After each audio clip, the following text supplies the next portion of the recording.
So we moved from Iran to Saudi Arabia, actually. And I'm very pleased to introduce Manal AlDowayan. Manal is an artist, and her work includes photography, installations, and sculptures. Her art addresses the position of women and gender relations in Saudi Arabia. Manal has studied photography in Saudi Arabia, Dubai, Bahrain, and London, and she has exhibited her art worldwide. So it is my great pleasure to introduce you, Manal.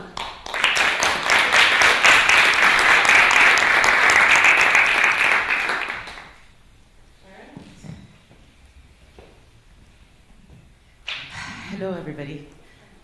Thank you for the introduction. My name is Manal AlDowayan. I'm a visual artist, and I do work in multiple themes beyond gender. My focus in my practice is about visibility and invisibility, regardless of if it's women, if it's this is better now, minority groups, and things that happen in media. So today I'm going to focus on a specific line within my practice. So you will see just one particular type of work that I do, which is participatory art, where I invite communities to work with me and use that as the sort of space for dialogue today. So I start with a quote by an 11th century mystic poet, Al-Rumi. To ascend to the level of true reality is to leave existence and join the non-existence, like a drop of vinegar dissolving in an ocean of honey. So mystic Sufi philosophers of the Eastern tradition have always believed in the elevated status of invisibility. From Ibn al-Arabi to al-Rumi, in their desire to unite with God, they dedicated their lives to the ecstatic abandonment of the self, to the idea of fana, which is annihilation, and ultimately their non-existence. So, you reach the peak of your divine being by becoming invisible. The mystic philosopher Rumi described it like that. So Sufism had defined that the ultimate state of destination for the self was the realm of the unseen paradigm, where the real is the divine, which is God, to them, and what we see in our physical world are mere waves and ripples in the single infinite sea of divine reality. So the eye must be able to see traces, little traces of the divine in the physical world in order to reach it. So what if the necessary traces are removed or censored? Will the mind still see? How important are the traces to the whole experience of seeing? What is a trace? The past is the trace of what was before, and in memory we retrace our steps. We seek a track where we can trace into the future. To trace is always laborious, to some extent, even if the toil is a mere trace. A trace is also a mark an artist makes on a canvas, a stroke of a chisel on the sculpture's block of stone.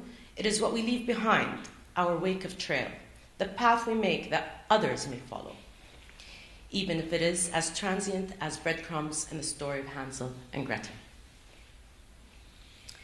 So I'm going to walk you through now a few projects where in my work I really search for these traces. If they do not exist, I try to make them myself and leave them as a trail for the next generation, for the next artist, for the next poet. So I started off with participatory projects by accident. Usually, most times you have your network of friends, women friends, that surround you and sort of encourage what you do. So I sent, those days social media was not big in Saudi Arabia, I sent an email, a mass email to about 20 women saying, would you donate your document for the Guardian's approval for you to travel? So first of all, let me explain what it is. It's a little document like that. It no longer exists. It's been removed. It's been digitized. So it's not disappeared. It still exists. But this work maybe gives it a trace that there is a physical existence for it at one point. This is a document that I require before I leave Saudi Arabia to travel, that my male guardian issues this for me to give me permission to travel. And the male guardian, my father has passed away, is my youngest brother, who I used to change his diapers. He is the one that decides if I can travel or not. So I sent a letter to 20, 30 women, and 200 women responded. Now, this document actually has, very personal information of the guardian, of their details, but these women were brave enough. They didn't care, and I was unknown. Nobody knows who this Manal is, and in trust, they sent it because there was a space that needed to be occupied, a space of protest, a silent protest maybe. So I placed these documents on 200 doves. These doves include scientists, artists, academics, women that are grandmothers, and there are children, very young children that were born that same year, and their document was given to this project. These doves sit in a couple of museums around the world. They've been acquired and gone. They were shown in Venice Biennale. And what is the statement that comes out of this is that women, no matter what their status and their education and their contribution to the universe along with the country, in the end, when it comes to travel, they are frozen. They are suspended. And that's the title of the work, Suspended Together. Now, it deals with one specific type of guardianship, which is travel, but in reality, the discussion can be expanded to all kinds of guardianship, which exists in my country and in many countries around the world. Actually, every time I show this work, I learn about new countries that have different ways of creating guardianship rules and turning women into secondary citizens or minors for life, either to become educated, to go to a hospital, to get a job, to even open a bank account, to even register your children into school. Moving on, this was sort of a project that was done via email. Like, there was no personal interaction with the people who donated these documents. Then came this crazy project, which was called My Name. I'm not sure if I have a video here, but at some point, is this laptop connected to the internet? It's okay, khalas, it's okay. I should have prepared it before. But anyway, in Saudi Arabia, there is this phenomena. I was during Ramadan, which is a fasting month, where you spend a lot of time being hungry and you watch a lot of TV, waiting for the time to break your fast.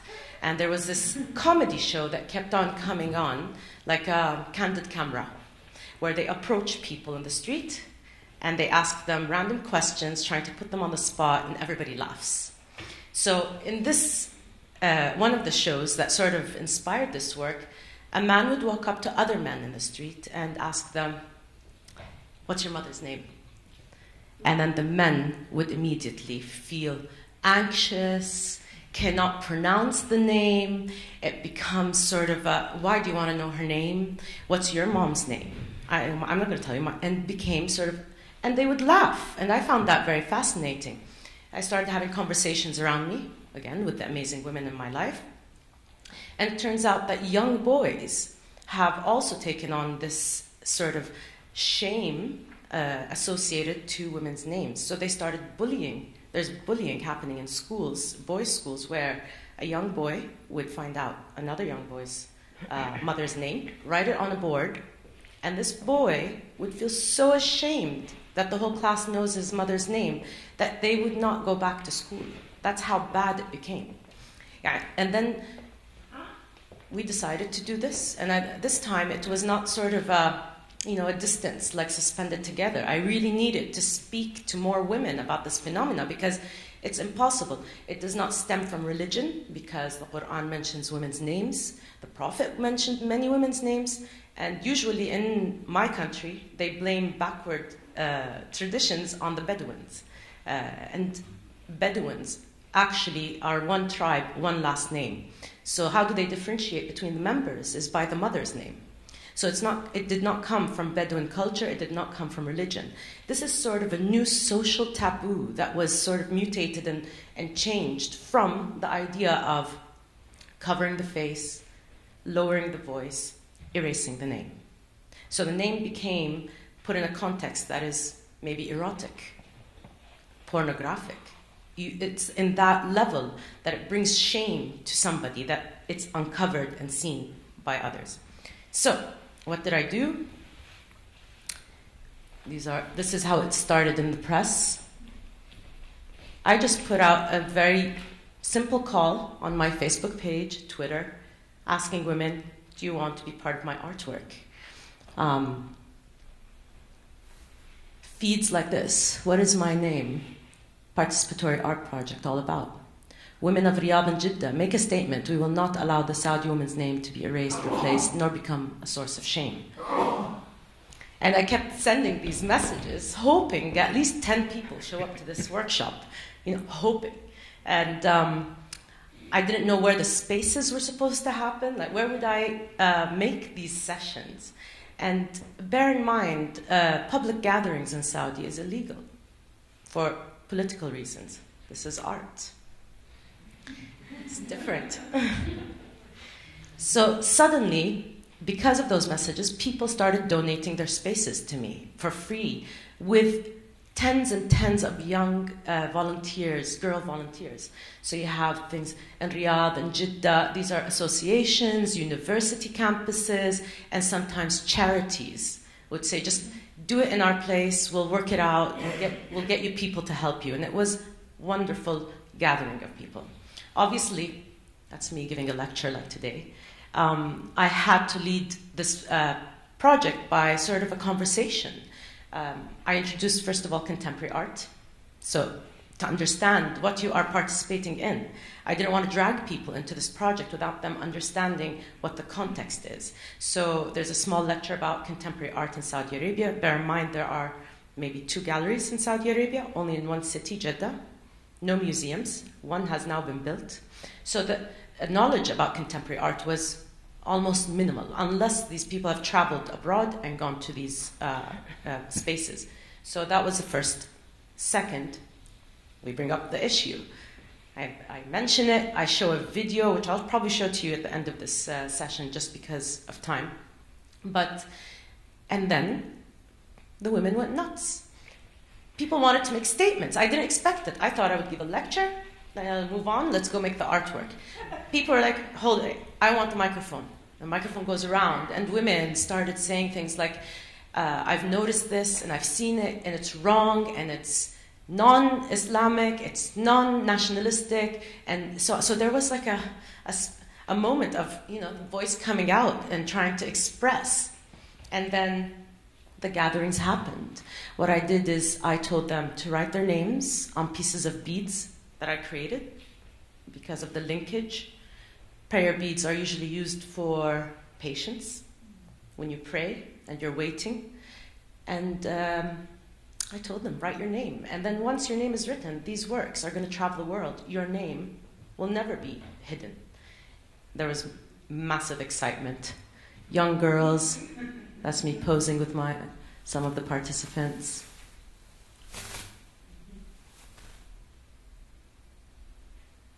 And they were very creative in their calligraphy. It was beautiful.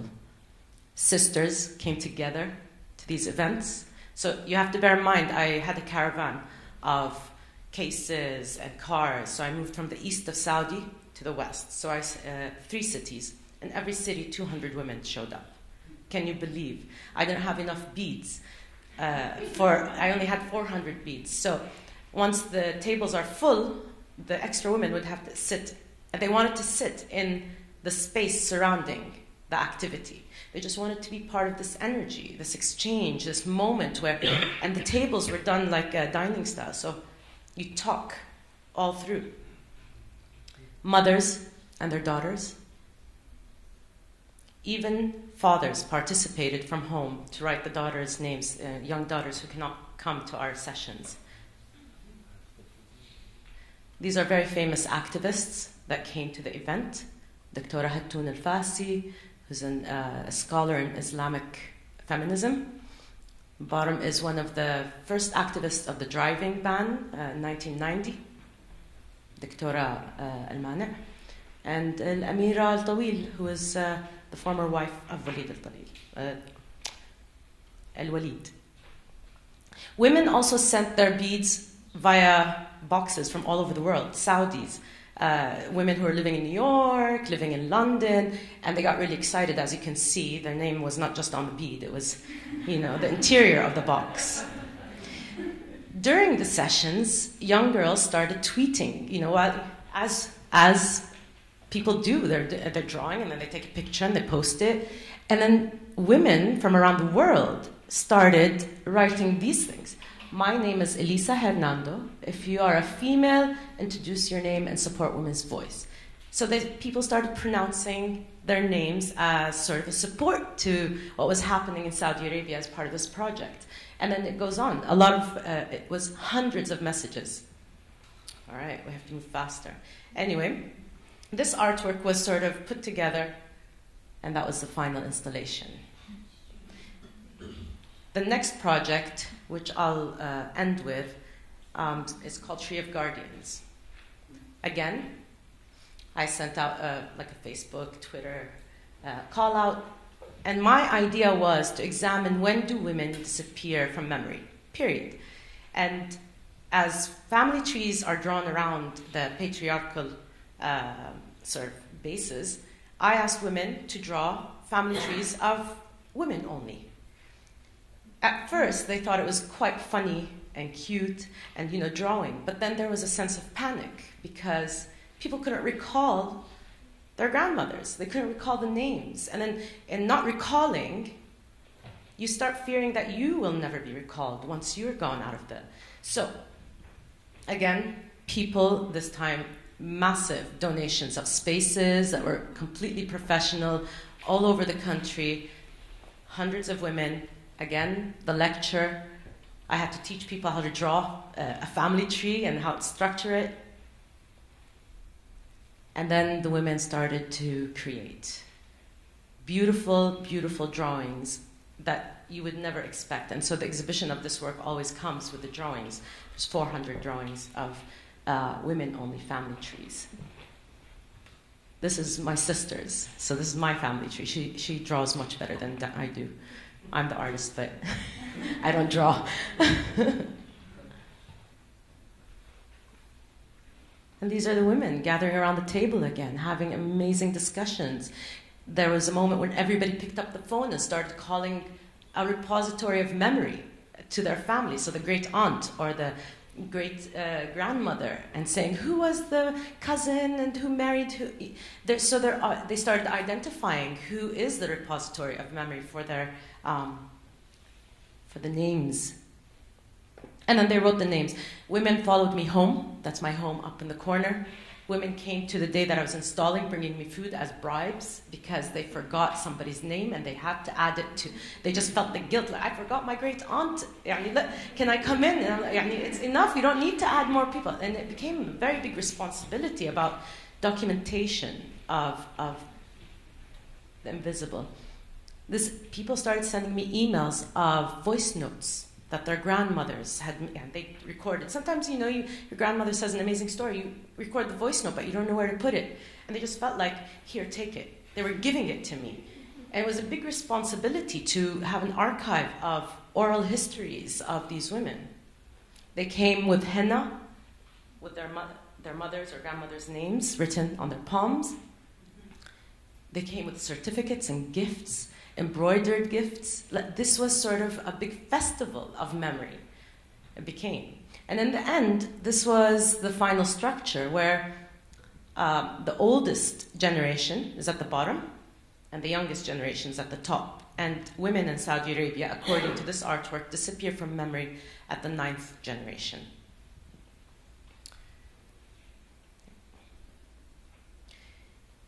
I think I will stop here. I have one more participatory artwork, but you can always look at it in my website, which is called sidelines, where I worked with Bedouin women to weave and then destroy the weave as a sort of a statement about the destruction of craft, the movement of women from the center to the sidelines, and sort of incurring poverty on women more than men in my society. So, Sufi mystics understood the importance of the unseen. I've consistently looked for traces in memory, finding the new in the past, addressing traces that are under threat of erasure. What about the traces in the present? Can we also construct new traces for the future? In my practice, my inquiry revolves around the visibility of Saudi women. Saudi women's voices are underrepresented in history. And even when they are represented by others, which is the West, media, official narratives, they either exist as a collective monolith in the form of oppressed Saudi women, or pitted individually as exceptional heroines whose voices are subsumed by dominant national and transnational discourse. The result is that Saudi women are collectively in a state of being hypervisible. They are simultaneously present, yet mystified. Constantly talked about as a subject, yet objectified and misunderstood at the same time. So when the women started arriving into my workshops, in general, these participatory workshops, hundreds of them, I always struggled to overcome an intense fear, a fear that just develops in your stomach. Fear for myself and everyone in the workshops. Fear of what was being said and what was not being said by our gatherings. Our discussions during these sessions included topics like sexuality, religion, politics. The fear I felt was a new interruption to my experience of what is the art scene in Saudi Arabia. These gatherings represented, to me, the Saudi Arabia that was in the process of being transformed, fragmented, and reimagined. These workshops would probably look very normal to people here in the West, these large gatherings. You're accustomed to it, but within this space and context, it was not. These elements made the work new, not the content, but the action, an oppositional response to the totalitarian political discourse, not only focused on the art scene, but on the whole system. In my practice, I want to reposition the visible that has been manipulated. I want to target complacency, laziness, and the lack of mental audacity when it comes to the act of seeing. I want the seeing eye and the seeing mind to become tools for resistance, a resistance against historical narratives, tainted evidence, blind spots, resistance against caution, policing, surveillance, and the ever-looming possibility of violence. And thank you.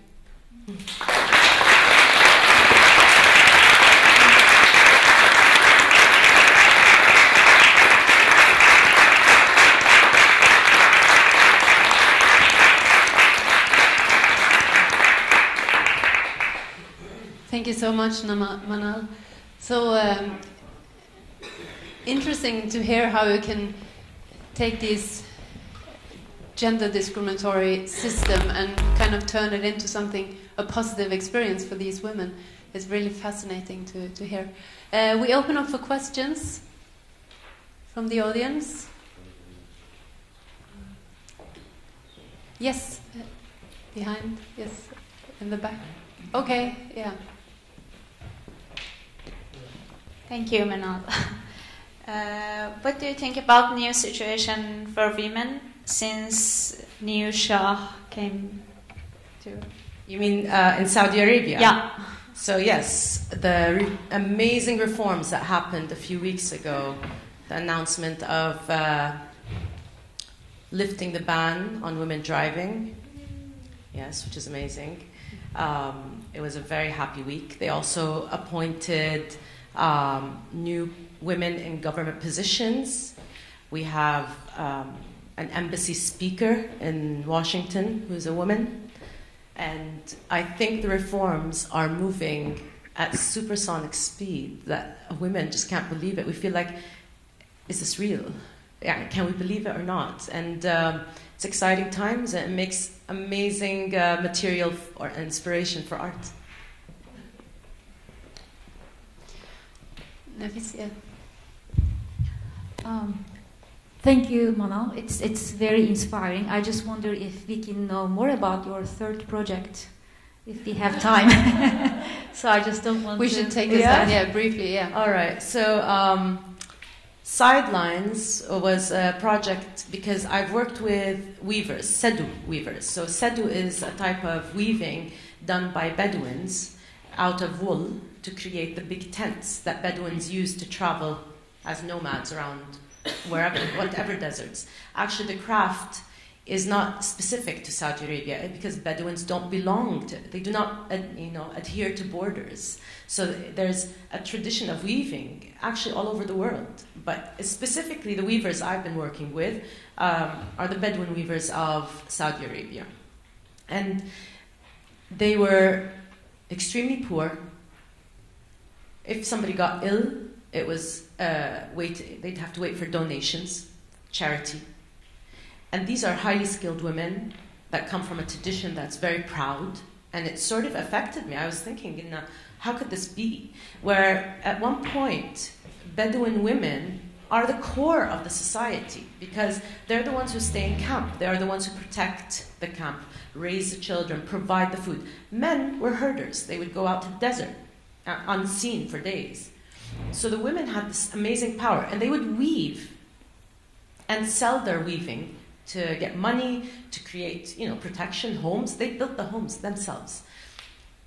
With modernization, with weird twists in what religion thinks a woman should do, privacy, the movement of women became restricted more and more, and the men started doing the weaving, and women were sidelined.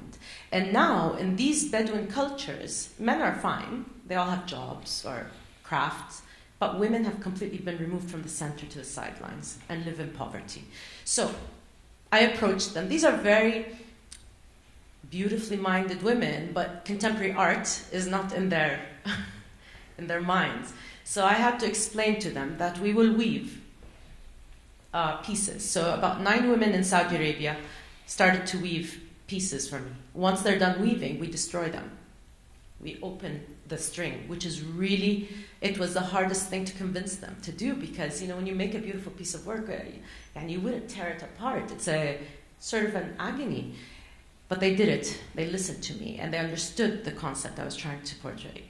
I moved the work to Kuwait to show it in a museum for Sedu. It's called the Sedu House. Bedouin weavers from Kuwait showed up. And they were like, look, you can saw in one of the pictures, one of them is holding the weave. She's like, oh, this is done Saudi? It's not so good. We can do better. And so they contributed. So they brought in 8 pieces from Kuwaiti weavers. And this work is not complete. It's a moving work. It will move to the to the north of Saudi, so close to the borders of Jordan, where there's a very big tradition of weaving. And maybe they would contribute, maybe they would critique the work, I have no idea. But it's this is the last project I showed because it's still like an organic project that's growing and changing and expanding. It'll be shown in Kuwait in January for their opening of their new museum. Do we have time for one more question? Is there one more question? I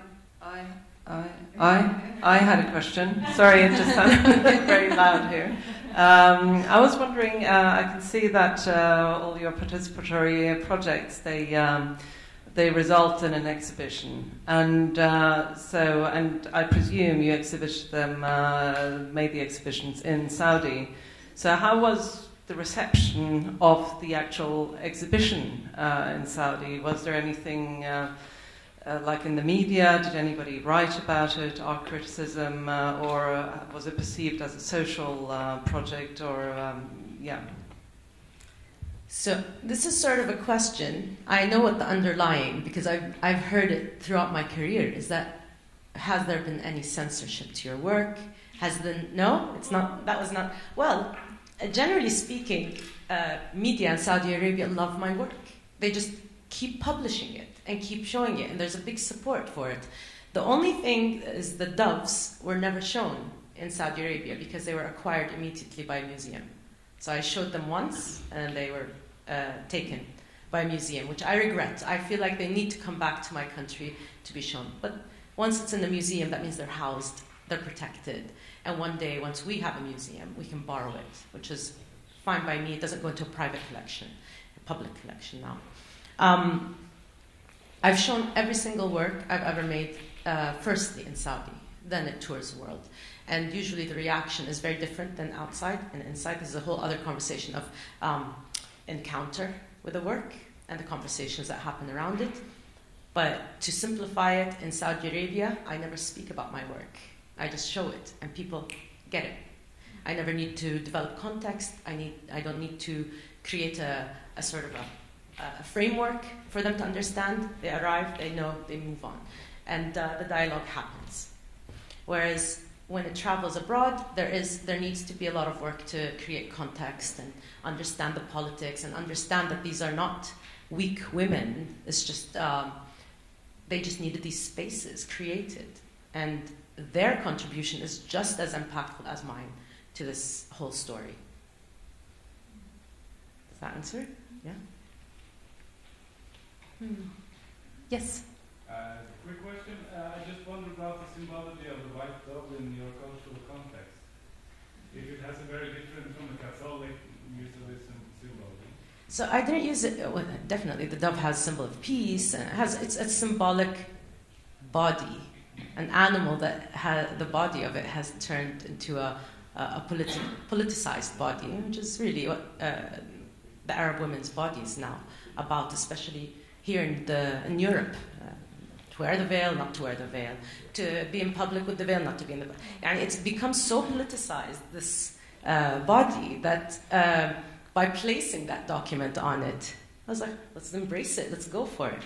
But really, it is because there is a sort of like a saying, like a flock of doves or a flock of lambs, or this grouping of dumb animals. And you just do this, and they move that way. And so this idea of women being that, which is not true, obviously, but we are treated like a flock of useless doves. You just kick and they fly.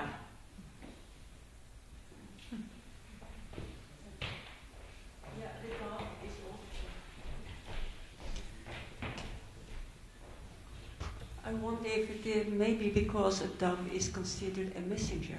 Very important, bringing letters. Is that also in your culture like that? Because in our culture, the dove is a person bringing letters to loved ones. No, it's not, for me at least, not for my generation. I did not think of it that way, but this is the amazing thing about contemporary art, or art in general. You can interpret it according to your personal experiences, according to your background and your readings, and I accept all of them. There was one question at the back, and then that will be the last one. I would say thank you very much. It's very inspiring, but I would also say the emphasis that you're talking about these women that are not weak but shut down, and this is